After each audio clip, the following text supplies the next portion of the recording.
Welcome. In today's guide, we're going to walk you through the updated process of removing a post from your bookmarks on X, formerly known as Twitter. Whether you've saved a post by mistake or simply want to declutter your bookmarks, these steps will help you remove individual posts in just a few taps. First, open the X app on your mobile device. Once the app is open, locate your profile picture in the top left corner of the screen and tap on it. This will bring up a menu with several options. From this menu, select Bookmarks. Here, you'll find all the posts you've saved for later viewing.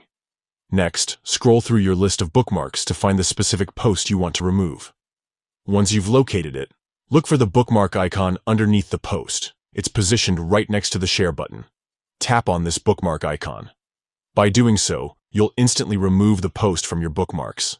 And that's it. The post is no longer saved in your bookmark section.